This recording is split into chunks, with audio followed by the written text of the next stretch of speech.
Okay. Hi, everyone. We're ready. And only 10 minutes late. At least I think we're talking to a few folks on Zoom as well as the folks here in the room. So really appreciate y'all being here tonight. We'll do a little bit of club stuff and then we'll bring you up. So yeah, this is our September meeting, the Austin Organic Gardeners Club. We're thrilled you're here.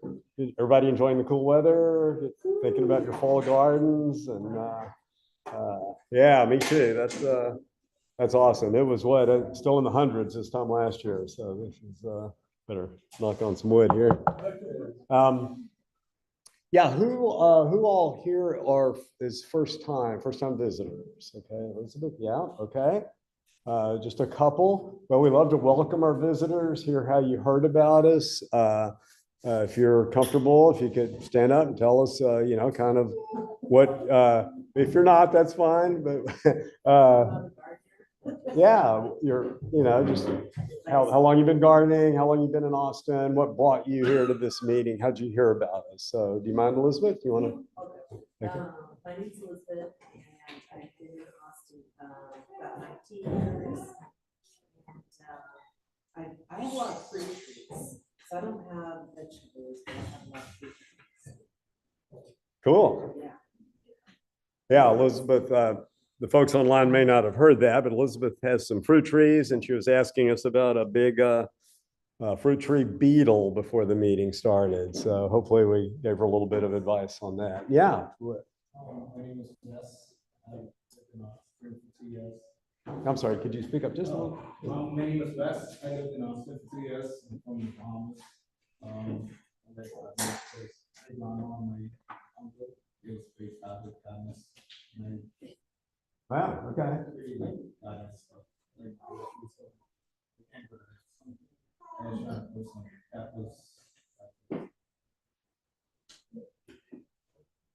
Yeah, that's great. Awesome. Thank you. Well, welcome to y'all. A big hand. Yeah, our meetings are free and open to the public. You can join for $25 a year. You can join online, or you could pay our esteemed treasurer, Hannah, back there in the Child Care Center. That supports, we pay dues to the garden center here. We maintain the vegetable garden down at the part of the garden center. We buy some supplies for that. And nowadays we're paying for our Zoom service and some other things. So membership keeps us going, but again, you're welcome to come back and visit all you want. So we meet, as you're here and maybe know now, we meet the second Monday of each month, and except in December. And we have usually try to have a holiday get together in November, December kind of time frame where we get together outside of here. And notably and timely, we have a fall plant sale, and that's our main fundraiser each year. And it's coming up on October 19th. It'll be on a Saturday. It's right here in this room. We'll set up on Friday before, and it'll be kind of lame, but and then we'll have the sale itself on Saturday. And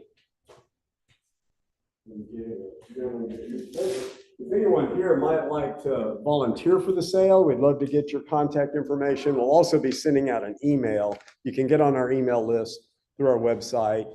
And Lacey, could you just write name and email phone number here? And then yeah, we'll reach out to you. But again, we will be sending out a form to sign up on our newsletter email list. So if you're not on that, you can go to our website and join, and you'll get that information. Any other announcements going on? Anything gardening related around town? We do volunteer.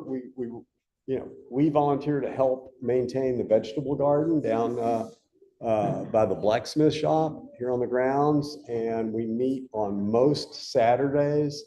One of us, experienced gardener, will kind of lead that effort, and we have sometimes between 2 and 12 people down there, and we'll do just regular garden kind of maintenance. And now we're getting ready to plant for fall, but other times we're weeding, looking for insects, just looking around the garden, talking about what's there. It's a great way to meet, get to know some gardeners a little better and learn about gardening, or contribute your expertise. Larry is our compost expert. He maintains the compost piles down there at the garden. We had a really good time this last weekend. One of those compost piles sat for about 7 weeks. We turned it and got about 2 big wheelbarrows full of compost out of it, which is about 85% of stuff we put in there. The stuff decomposed, we just move it to the next one, filling it up, making compost. That's great. That's great. Did you have a good turnout Saturday? Was there a good turnout of folks? Good turnout. One guy was helping me, and we had about four other people in the garden doing other things. Okay. Yeah, about 6, I guess, people there. Cool. Yeah. Well, on our website, on the top menu bar, there's a drop down for volunteer, and that's where you would sign up and register for a day to help in the garden. And we're not there.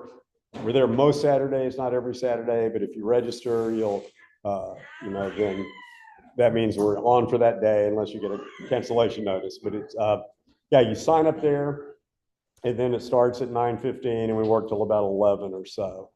And if you're interested in that, again, you can sign up through our through our website. Any other announcements that I'm missing? Well, okay. Well, glad you're here. Thanks so much. And Demi, our vice president, will introduce our speaker for tonight.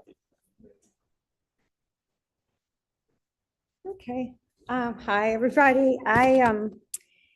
It was sort of a surprise to end up being the person to organize the speakers. And so when I was looking for speakers, I had a book that I'll pass around that my mom had given me. It came out of a cabin that they have, and it's called The Medicine Wheel Garden. And it was left in that cabin, and she's like, oh, I think you might be interested in this. So I had it, and I'm like, I would like to know, like, what is a medicine wheel garden? Like, I'd like to hear from someone. And I did a search, and that's how I found Jessica. It turns out that Jessica knows about medicine wheels in multiple South American cultures. And so she's going to talk to us more about like a general concept of a medicine wheel as opposed to just a garden like what's in this book. But I'm happy to pass the book around also. And Jessica has been studying with the Shamanic Wisdom School.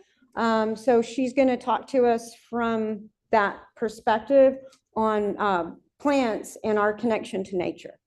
Jessica?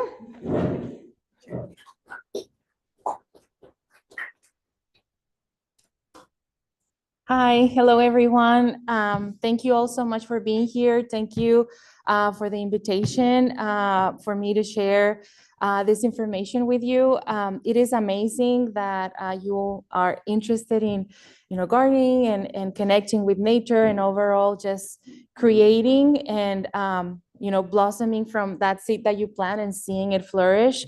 So that is an amazing thing. So again, I'm very excited to be here and thank you. Thank you for your time. And what I will be sharing today is about, like Dimi said, about the medicine wheel, overall as the concept of that sacred circle and what we can, or how we can use it as an approach to know ourselves, but also to connect with nature and all the elements. But before I jump into the medicine wheel information, I would like to share first a concept used by the Andean cosmovision, or from the Inca cosmovision and civilization, and how this concept will enable us to just understand better the medicine wheel, and overall just to know and understand how these concepts were understood by the indigenous communities and by the well, the wisdom keepers from these communities. So the first thing that I would like to share will be the Andean code. Again, Andean codes are a set of 7 principles that were passed down by the Quero Nation, a group of indigenous people of the Andes in Peru, who are considered to be the wisdom keepers of this ancient knowledge, and that they have preserved that is spiritual tradition from the Incas in pure form. And by pure form, what it means is that they live in the high mountain area from Peru. So they remained unconquered from the European conquest. So the wisdom that they hold is untouched, meaning that they don't have any outside information, but their own knowledge. And their teachings, again, offer a unique perspective on how to live in harmony with nature and the cosmos. And Andean people have always had a deep connection to the land and to the cosmos, and their wisdom reflected in these 7 Andean codes. And they can be applied in our daily lives to achieve great consciousness, connection, and well-being. But again, they are 7 codes. Today, I will only share one just because we don't have, all that time. Of course, I would love to share, all 7 of them, because each one holds a special key for understanding ourselves in the world, but more than anything, to understand how to live in beauty, which is in the end what these Andean codes would like for us to acknowledge, that we can live in that greater consciousness, but by opening up to connect with our surroundings and and just acknowledge the fact that everything is alive. And the first or the only code that I will be sharing today, that again will have a greater understanding once we go into the medicine wheel. But the first one is called Kausai, and it means existence. So this code is all about recognizing consciously being alive, and that everything around us is alive. It means that all the living energy of life, it is the existence of itself, and it is our higher self, meaning that the connection that we establish with every living thing, it's important. This code is gonna invite us to understand that everything is alive and is always speaking to us if we allow ourselves to listen with respect and acknowledgement. We are part of everything, and everything is part of us. And it's a declaration to the universe that we are existence, an invitation to look within what we have been looking outside of ourselves. So again, this concept or this code is again the existence. And I know that they call it codes, but sometimes when we think about code, we think that about something that maybe it's hard to decode or it's hard to understand or apply into our daily lives. So if we want to also acknowledge them as values, maybe that is a more friendly approach, so that we can, understand this concept and this wisdom and apply it in our daily lives, just more, I guess, in an easier way, in knowing that we can, live this way. And then the first thing about this concept is what it's called Nokan Kani, which means I am. And by this, you are declaring to the universe that you are who you are, that you are deciding to live and to exist, that you are perfect for who you are and no need to change or try to be someone else. Also, that existing is a decision, and it's an invitation to stop also living automatically based on our programming. Understanding, of course, that all of us, we all have a system of beliefs depending on our culture, depending on if we were raised by a religion, our society, our environment, everything that, makes us who we are, and all that information that we have within our, system, or that computer in our head, or who we are. Those systems are sometimes considered to be taking possession of who we are, meaning that, am I the one who is living, or is my programming that is living through me? So again, for example, if I am, I don't know, maybe understanding that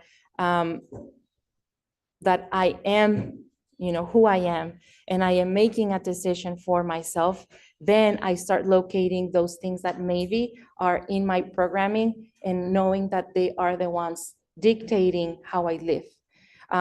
For example, when I wanted to, when I was with my boyfriend, he wanted to, just live together without getting married. And I said, no, I'm not gonna do that, because I need to get married, because my parents raised me that way, and I'm not gonna do that, or I'm not gonna do that to them. Of course, that is not my decision. That was my parents' decision through me. So meaning that, are you the one making that decision for yourself, or is your programmation or that system of beliefs doing that for you? And well, again, in that understanding, everything is alive, and we have to recognize it. So if you are not living your best life according to this value, then you are not living your life. Again, meaning, are we living our life the way that I wanted to live, or am I living, according to society standards, or according to how I should be doing things? And also, well, it's again an invitation to accept who you are. No need to fulfill someone else's expectations. You are the creator.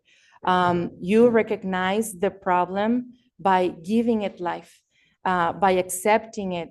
You can transform it. You don't make war against that. So what that means is that when we are in front of an obstacle, where we are in front of a problem, if we don't recognize it as a living energy, then there's no way that we can transform it.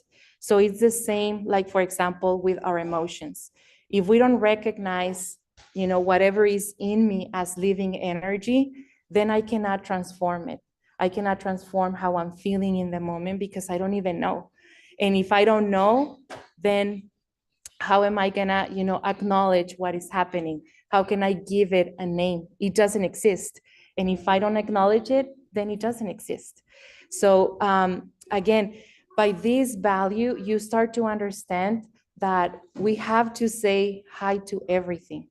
Meaning you say hi, well, to yourself, you say hi to the universe, you say hi to whoever is in front of us. And again, we are, I guess, living in a current world where we are forgetting to acknowledge the other person. We forget, to say hi, to say good morning, to acknowledge the other person in front of me. And if I don't recognize, the one that is in front of me by saying, hi, my name is Jessica. Hi, how are you? Nice to meet you, David. Then you start to acknowledge the person right in front of you. And I acknowledge David's existence, and David acknowledged my existence by saying hi. So it's the same way. For example, with gardening, well, you are planting these seeds. So why not saying hi to the seeds? Acknowledging that the earth is acknowledging you. Why not establishing this communication with the earth, with that time and space, and what you want to be seeing flourish? Because again, if everything is vibration, everything is always vibrating, then there's energy in these seeds. So I can speak to them by saying, hi, this is me, and this is you. And I acknowledge, and let's create together, let's celebrate, let's create something beautiful. for you, for me, and for the benefit of this earth. So again, if we go through our lives by not saying hi, but not acknowledging the earth, then it's the same way. The earth or the universe or the high spirit or whatever your system of belief is not gonna acknowledge you either. Because it's like you're just walking automatically by and not acknowledging anything else. And again, we live in a society that is always fast, fast, fast. No time to say hi, no time to say goodbye, no time to, speak to nobody, no time to make conversation or to even just say whatever. I mean, about the weather, even, that talk that sometimes we run away from, that we don't want to, just have those types of conversation because we want to do someplace else. Well, the no cancani, the kausai, is an invitation to stay in the present moment, to acknowledge everything that is here with you, working with you and for you. So again, everything has a vibration and your words are gonna be your best allies. Meaning that, for example, you start talking, like I said before, to the seeds, or for example, the water. There is, this very well-known experiment about this, I forgot his name, but the Japanese doctor that made, this wonderful experiment with water where he was using, very kind, loving words to, this cup of water and just, awful things, very bad energy, sending, these bad vibrations to the other cup of water. And it turns out that, well, the one that he was sending all this love to, it turns out, to be flourishing beautifully, clear, crystal, just living his best life, or the water was living the best life. But the other one was, forming, already, bad things, like the color was not clear anymore. So we start to see that our words matter, that everything is vibration. And if I'm not conscious about what I'm saying and listen to what I want to speak, then again, we get the results that maybe we don't want. So why not, acknowledge our words and listen to what I want to say to get the results that I do want. And again, all this beautiful wisdom or this ancestral wisdom is always for the best purpose, or is always for the highest intention of, yes, oneself, but also for the community, for the universe, for everyone, for the humanity. So it is important that, again, if we start to acknowledge these concepts and we pass it out to other people, then we start to accomplish, good things and beautiful things together. And well, the Kausai in the Andean cosmovision is also known as vivir bien or caminar bonito, which means living well and walking in beauty.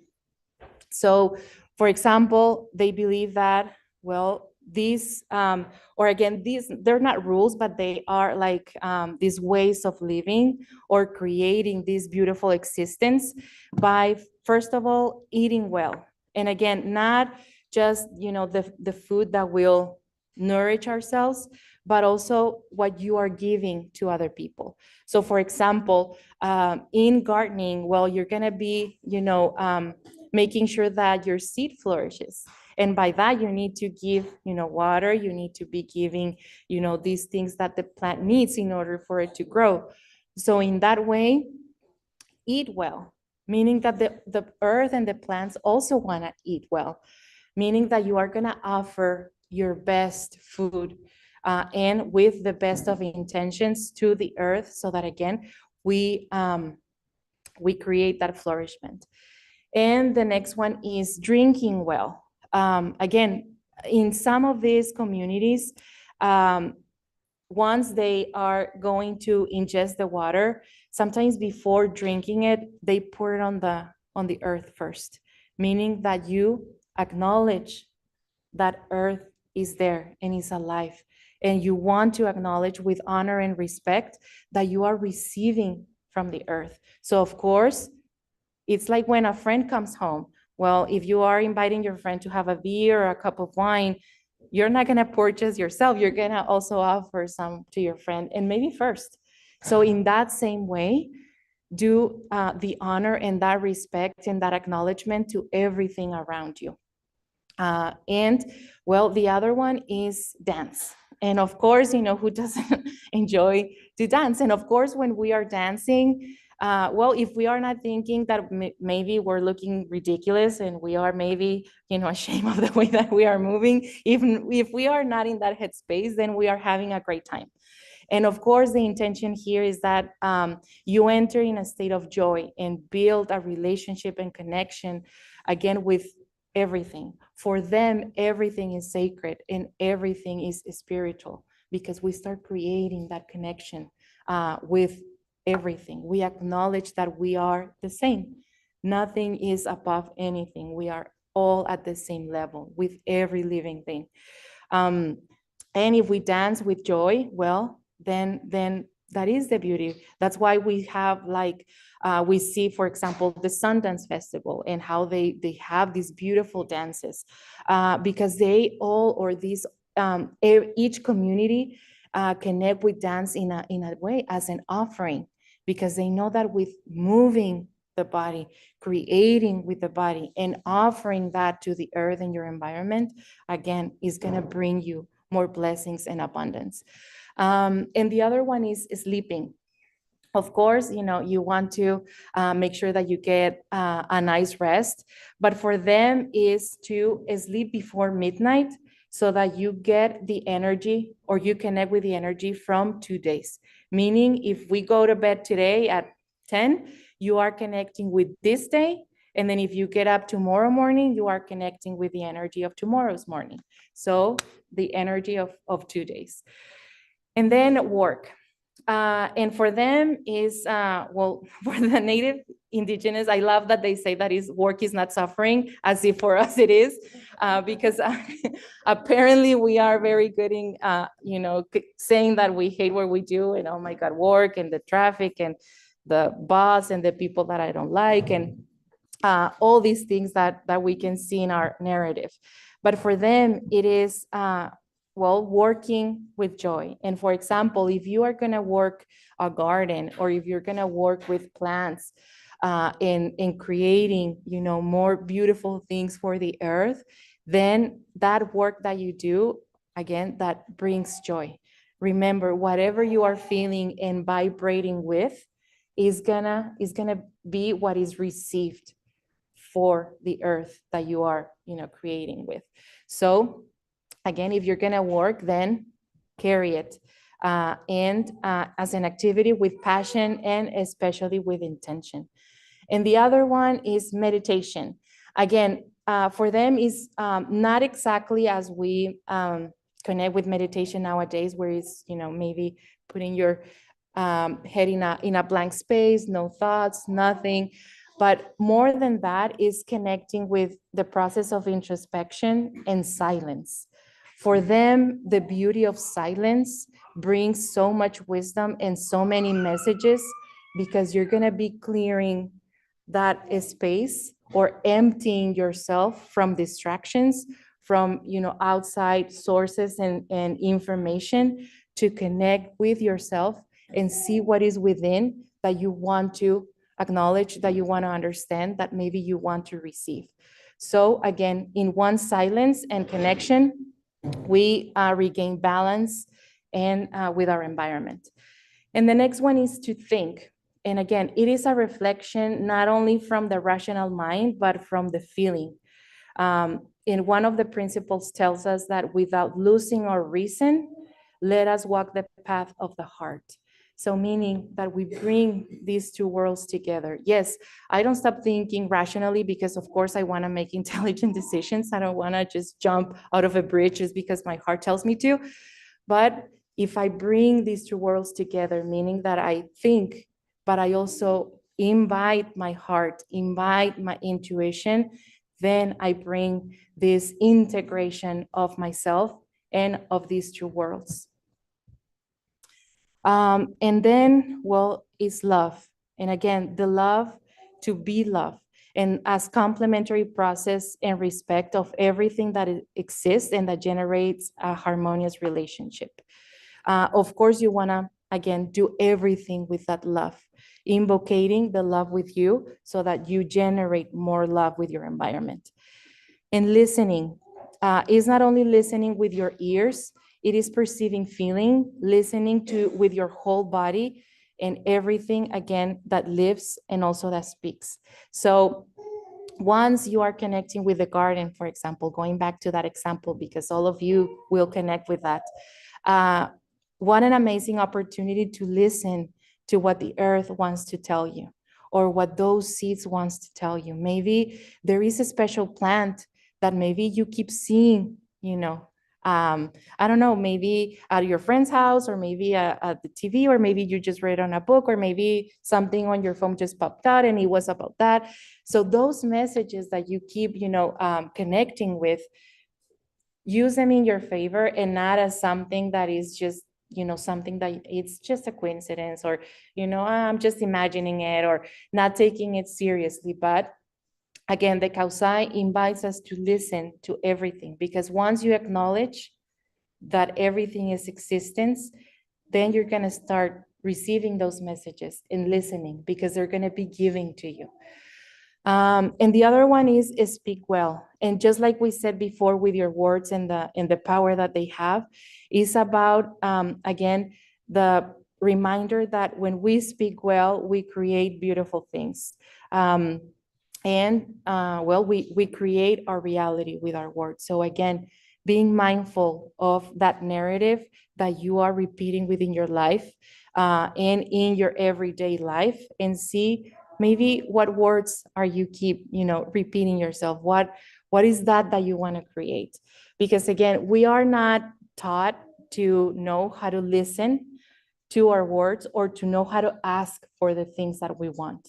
For example, one of my teachers, gave me this example, which I like very much, which is, I want to ask, for example, for a good husband.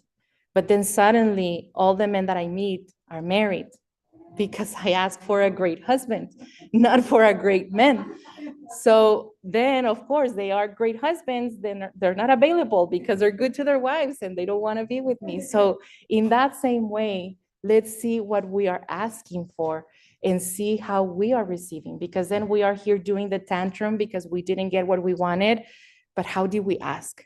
So let's be mindful again of speaking well. And then the other one is to dream. We start with the principle that everything begins with a dream. So therefore, the dream is the beginning of that reality. So when we start, connecting with that realm of the dream, then we start to create things.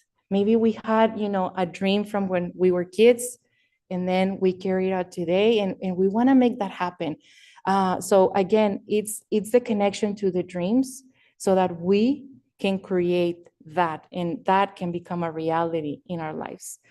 And the other one is to walk.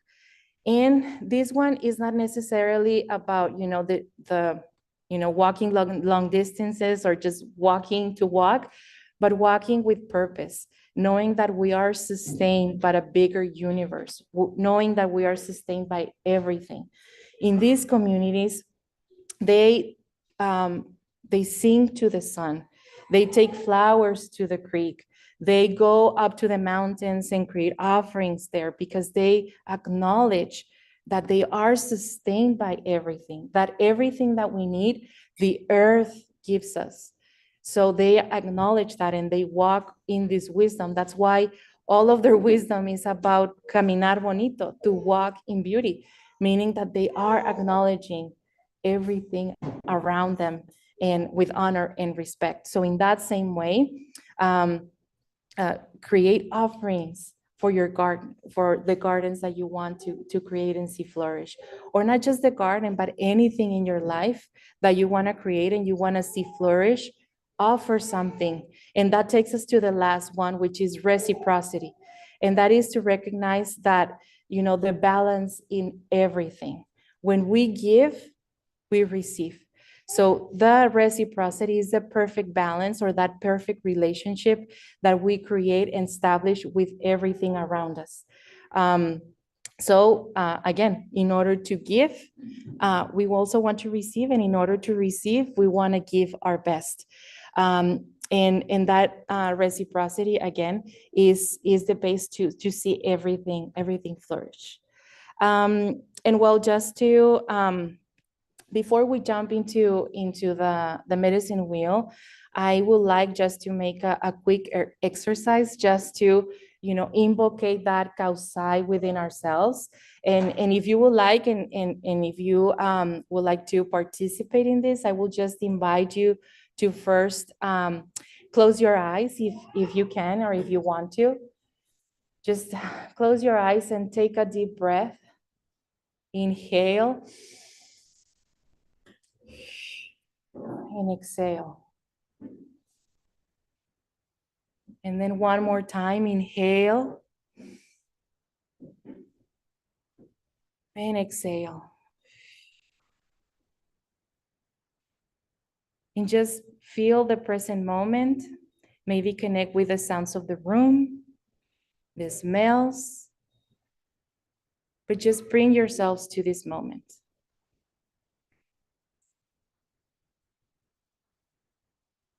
And whenever you are ready, just say your name. And you can say, I am Jessica, I am existence. Of course, you're going to say your name, not mine. But whenever you are ready, just say your name and just say, I am existence.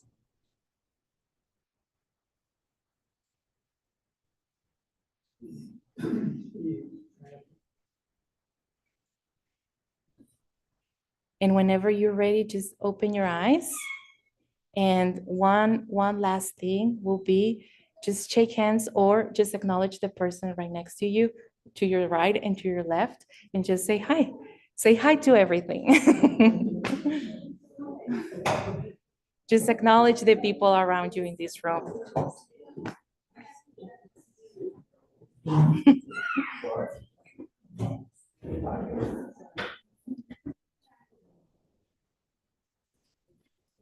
Yeah, beautiful. It's so simple, and we forget about, how simple it is to just acknowledge ourselves and acknowledge everything around us, with just, kindness and love and respect, and honor just the person in front of us.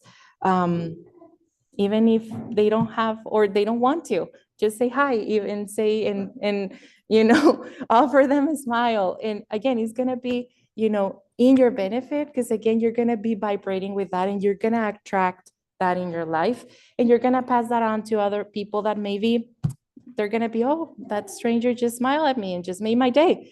So yeah, it takes just 1 second. Okay, so now let's jump into the medicine wheel. And I just want to acknowledge that I will, talk about 2 of these medicine wheels. Again, these medicine wheels are ancient tools used by many in cultures or indigenous communities, or cultures that had the initiation. And we can see that, they are very similar in some forms, but they are also very different in some others. So again, we just cover the kausai, which will make sense once we enter into the medicine wheel, in how and why they used all the elements they used, based on, again, recognizing every living thing, and just recognizing that all the elements work in your favor. So again, the medicine wheels are ancient tools that indigenous or native nations have used for understanding and relating to the cosmos. They are great universal legacy of connection with the hidden reality of nature, and ancestral tools of movements of great living energies. They are symbols focused on observation and connection with nature and the universe. Again, the exact date that they were discovered is still unknown, but it's been dated to probably 4000 BC. And the name was given by non-Native Americans. So it's known that the Native Americans, they didn't name, the medicine wheel per se, but it was given by the people that arrived later to their communities. And medicine wheels have been developed in different cultures and times throughout the world. And although there are differences between them, there are also, some similarities. They are magical and mythical universal network that unites them. It is a symbol of totality and perfection, balance and plenitude, a map that guides us in unity to the earth, protection when we undertake internal journeys. And then again, exploring the medicine wheel is to better understand the world around us and the life that creates us or exists around us, allow us to deeply enter into mythical personal cosmovision development, to develop impeccably our personal goals, desires, and dreams, and contribute from our realities to the purpose of good living. Again, caminar bonito. Walking the sacred path of the ancestral wheels improves us, and it is a window for transformation, strength, and flourishing. And the first one that I will be sharing is the Chacana, which is the Inca medicine wheel from, again, the Andean cosmovision. And later, I will be sharing the one for the Lakota, for the Native American in the USA. But this one, just so that we can compare and see how similar they are, even though they were so far apart in distance. And this is the Chacana. Again, as we can see, they, of course, were connecting with the four directions. The animals were also a very important aspect. And they had, each have a very specific meaning. They connect with the three worlds, which is the upper, the middle, and the lower world.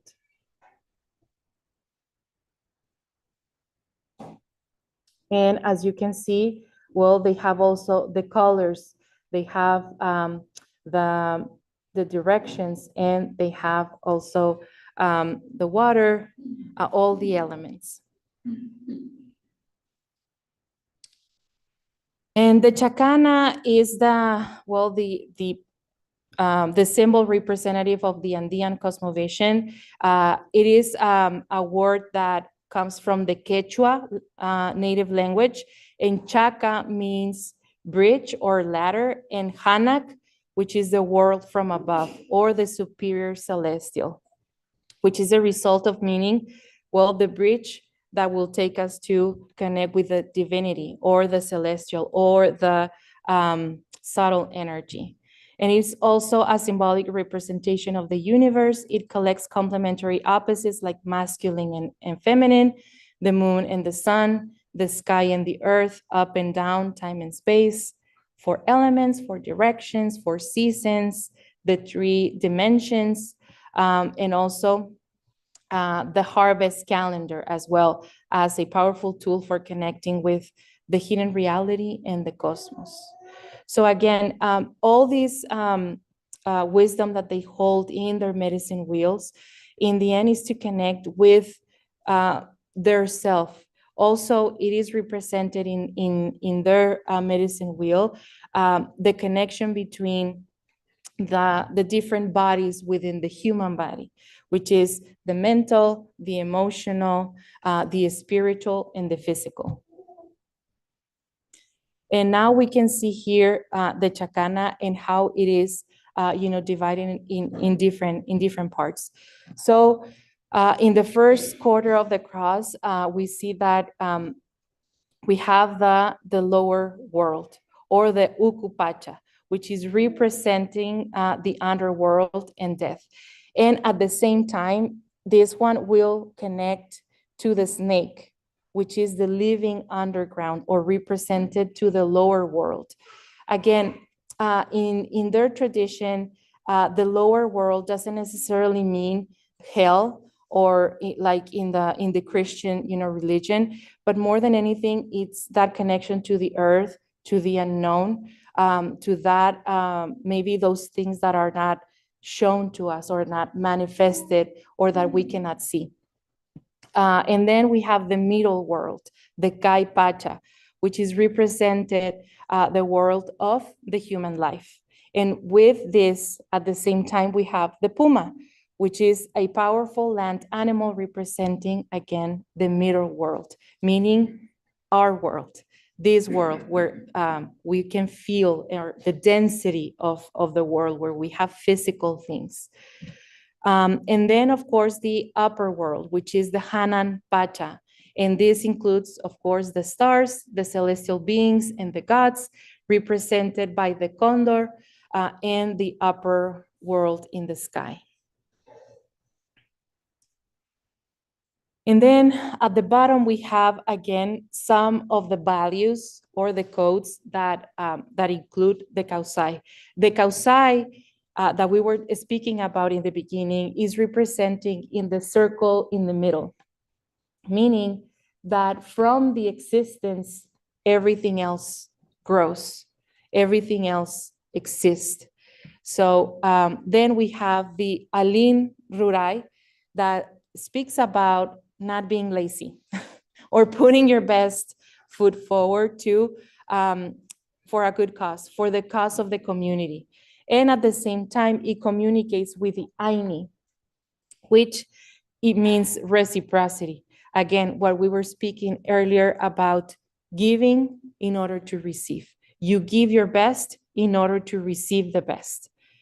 And then we have the Alin Munai, which is the concept and the value of willpower, but more than anything, it speaks about love and how we can connect that to the Minka, meaning which is accessing the love at any point that we want, to give that to whatever we are creating, meaning that we take possession of ourselves to feel how we want to feel, not letting the emotion taking possession of who we are.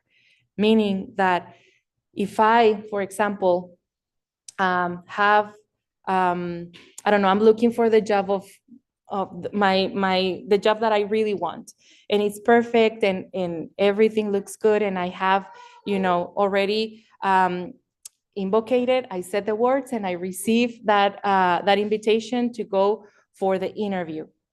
But the day of the interview, I feel insecure. I feel like I'm not up for it. I feel like I'm gonna mess up. I feel like, I'm not gonna make the cut. I start feeling less than what I'm supposed to feel. You let that emotion take possession of yourself instead of, okay, I'm gonna do this with love. So in the Chakana or in this wisdom, the invitation is to recognize that you can access love at any point, to bring up yourself up to whatever task you need to fulfill, that you can be the emotion that you want, or that you can feel the emotion that you want.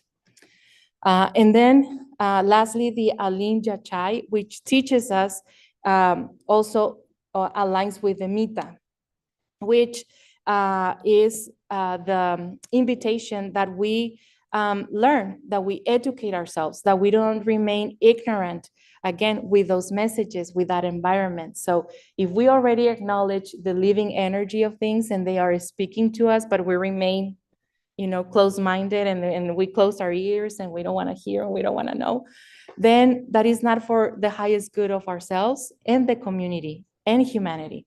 So the invitation is that you don't remain ignorant, that you remain in constant education and in allowing yourself to receive, the powers and the wisdom of the environment.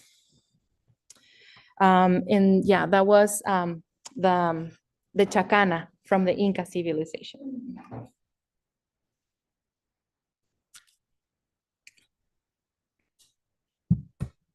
And then we have now the Lakota medicine wheel from the Lakota civilization here in the United States.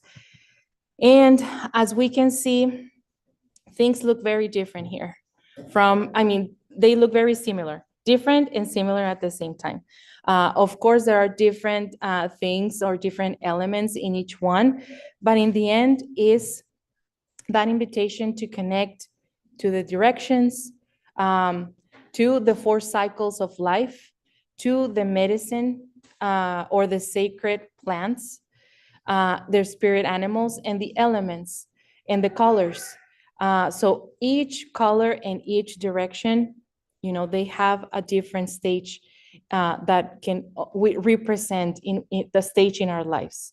Meaning, like for example, well, the Lakota medicine wheel is gonna invite us to also understand ourselves, understanding the universe and life, place ourselves in the world, consolidate the spirit, honor the forces of nature and living energy, and of course, the 4 seasons, the 4 directions, the 4 stages in life, the 4 sacred medicines, and the 4 states of being, which is very, very important, in colors and plants and animals.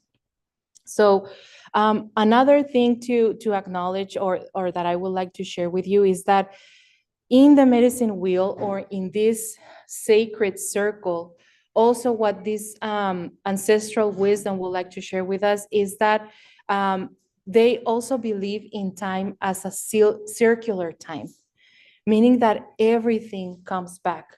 And of course, in our modern society, we live in linear time. It comes, there is an order to our time. And also in the perception or the information that they would like to share with us is that we can connect those 2 times. We live in a linear time, but when we also see that the time is circular, then we start to understand why I keep repeating the same things. And they catch me in the present moment in my linear time. So if I don't resolve what happened in that circular time, it's gonna catch me back in my linear time, if that makes sense. So meaning, for example, if in the present moment, again, I maybe don't have, or maybe I have, an illness that catch me in the present moment or in this linear time. There was something in that circular time in my life that maybe wasn't resolved, and it catch me into the present moment. What happened in that circular time that is coming back and back and back, and I didn't pay attention, and now it came back in the form of a physical illness, for example, just to give an example. So I know it's a little bit tricky and complicated, but in that circular medicine wheel, we have that perception of time as well. And well, this is, I know this is a lot of information. If you want to, maybe take a picture, you're more than welcome. I can also share this presentation later on if you would like to have this information with you. But again, the East and all in each of the directions is gonna gives us, a location of things. It's gonna enable us to connect with, for example, in a specific animal, in a specific element, in a specific time in our lives, to know and to locate where are we located. And not necessarily that we have to be in one or the other, or that we can only connect to, for example, the East if we are just, a baby. It doesn't necessarily mean that, but it means that each quadrant or each direction is gonna help us situate where we are in our lives, connecting with those elements. So for example, if you would like to make your garden and you want to follow, the medicine wheel to build that garden, well, these are great, a great diagram that maybe you can follow if you want to connect with a specific thing. Maybe with the East, maybe you want to connect with the South and the energy of the jaguar, or maybe you want to connect with the bear because you are in a moment of introspection. So you can pick and choose and see what works for you and how you want to apply it into what you are doing, or into that stage in your life, or into whatever project you are doing, and start connecting with, again, all the elements, understanding that everything is alive. Again, with these communities, they understood this concept very well because they created these maps based on their communication with everything, with all these elements, with the sacred plants, with the directions, with the moon, with the sun, because they saw how sacred everything is. And when we pay that attention and make that a form of living, then they start speaking to us as well. And well, the medicine wheel in our current modern world, well, there is a lot of talk about, nowadays, about emotional intelligence, about social responsibility, about ecological responsibility as well, because it is important that, yes, we take, or we acknowledge all these things. But, well, I guess as we can see in this ancient wisdom and in these medicine wheels, well, these communities have several centuries of advantage, from us, because they already walked this journey. They already understood how important it is for us to live in beauty and in connection, and acknowledging, again, that everything is sacred. And well, again, as a form of gratitude that you can express to your everyday life in connection with that love, the shamanic medicine wheel gives us the opportunity to understand ourselves and externalize our gifts, personality, conditioning, limitation, and gives us alternatives for growth. Growing in wisdom comes from moving in front of oneself and constantly reflecting on who we are. The wheel teaches us to use all the elements in our favor to heal, to know, and celebrate ourselves, to co-create with the universe. Again, in these communities, they had what they called medicine men and medicine women, shamans. And in the meaning of the shaman word, what it means is that one who chooses to know. So the shamans, or those wise men of wise women from the communities that hold this knowledge, they chose to know. They chose to educate themselves and to communicate with everything, so that they could gain the wisdom from everything that they were, seeing and connecting with. That's why if we see, people from the Amazon jungle, or people from an indigenous communities, that they still hold these practices, then we can see how, even by walking, outside in nature, they know exactly which tree and which leaf and what is for what and how it's going to, have maybe a cure benefit within the body. And in everything, they saw the body as a whole, meaning that holistic aspect. They didn't separate the mind from the physical, from the emotional. They saw everything together in order to gain that spiritual connection that sometimes we are seeking. So again, this medicine wheel is also the invitation to seek within, to know that everything that we need is within us and not outside of us, meaning that we have that knowledge if we allow to connect with that. Remember, the kausai is to acknowledge that we are existence, that we already are, that we don't need anything else. And if we, acknowledge that we can start walking in beauty and in connection with honor, respect, love, kindness, compassion, and empathy, well, what a great world we can have. And well, today we covered the Andean code, Kausai. So I invite you to maybe, do your own research and seek for the other 6 codes and connect with that beautiful wisdom from the Inca civilization and these values that, again, brings us so much beauty and understanding into our life and healing. And well, we covered also the medicine wheel, and well, you are invited, not embedded, to say your name and say hi to everything. Okay, remember that everything is alive and is always speaking to you, including other human beings.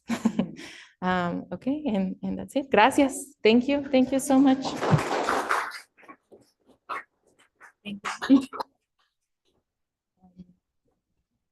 Yeah, well, Yeah. we have lots of Questions? If anybody's questions, I'll check, what's on Zoom.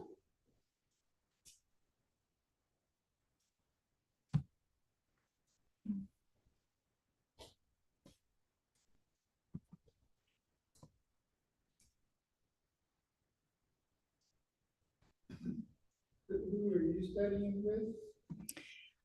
with a School of Shamanic Initiation. It's a school formed by a friend. He studied with the Queros and from the Andean Cosmovision, and also from some also indigenous communities in Mexico as well. Mhm. Have you ever seen any connection between like that, Chinese? Yes. Yes, and I didn't, because of course there's so much information on that, but I encourage you also to look into that, because if you start seeing, for example, the Mayan, also medicine wheel, or the calendar, the one from the Aztec calendar as well, from the Chinese, also form of medicine wheel from the Celtics too, we start to see how similar they are. Also from the Hopi here in the United States. So everything is very, very similar and different at the same time, but they hold the same basic values, which is, I feel like the basic of it is the kausai, which is again, going back to just acknowledging that everything is alive and the living energy of everything. Oh, yeah.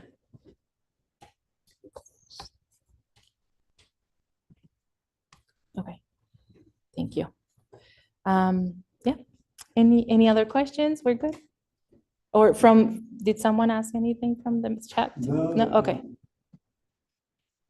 Questions? Okay. Well, it's an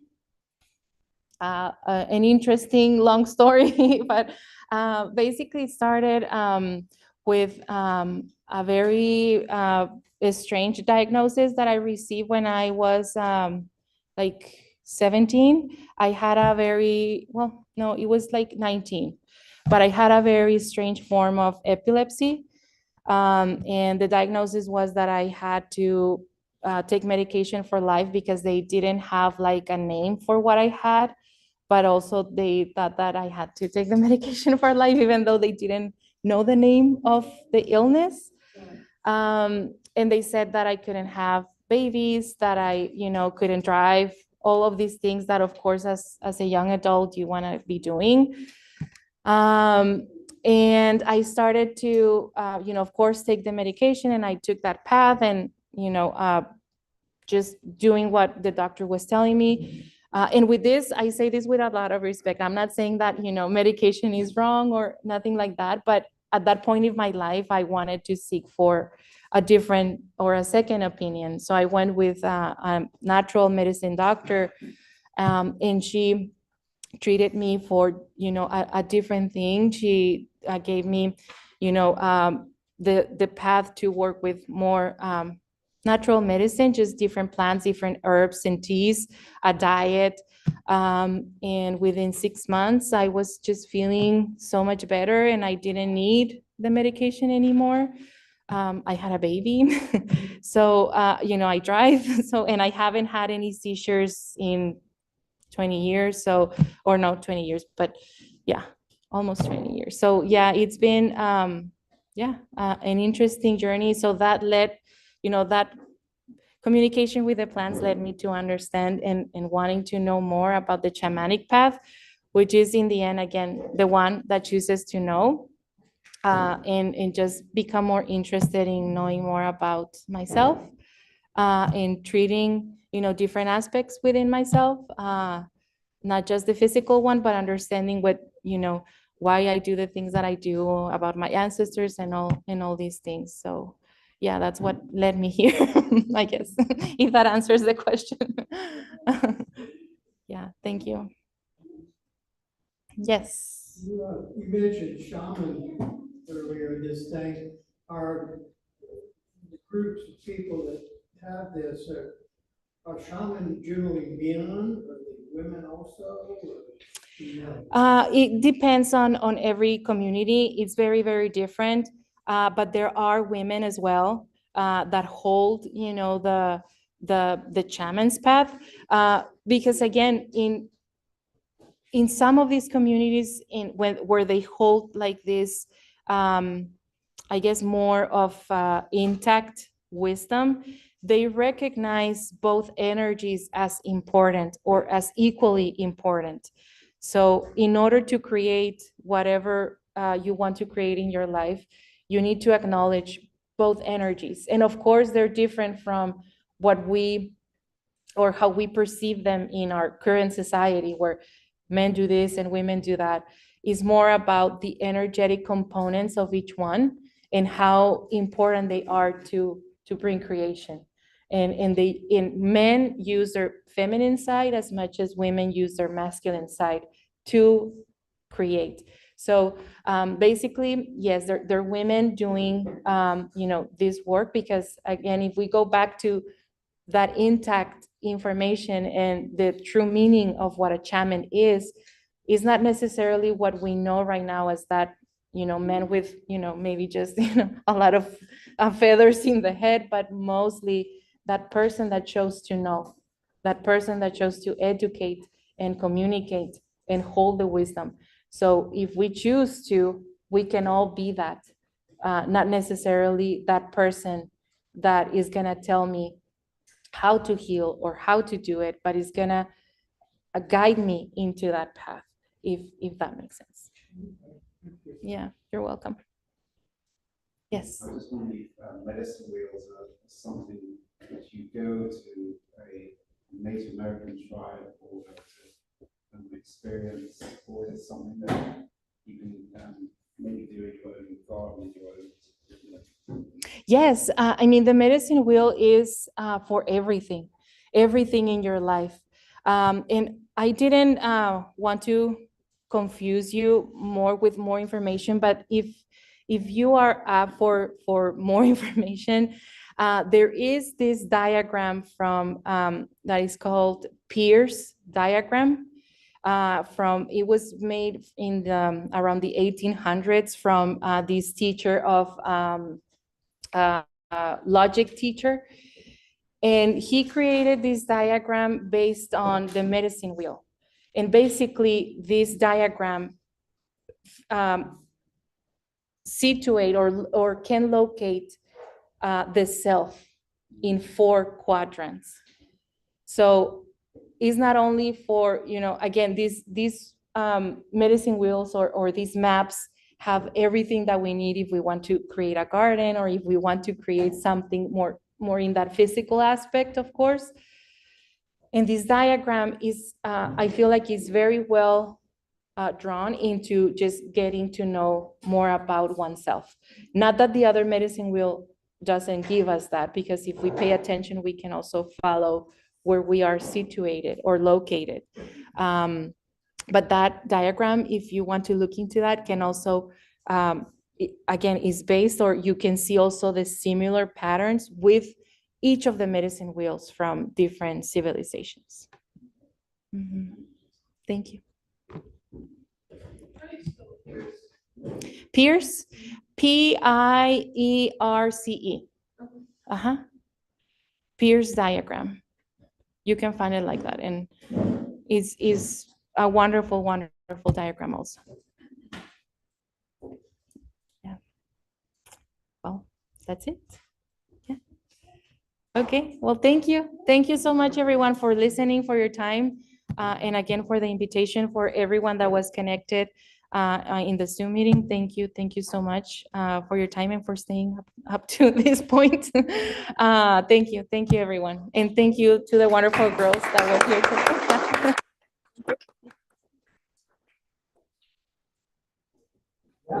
Normally we have a swap table, but it looks like somebody bring their plants here. For these, give me these. No.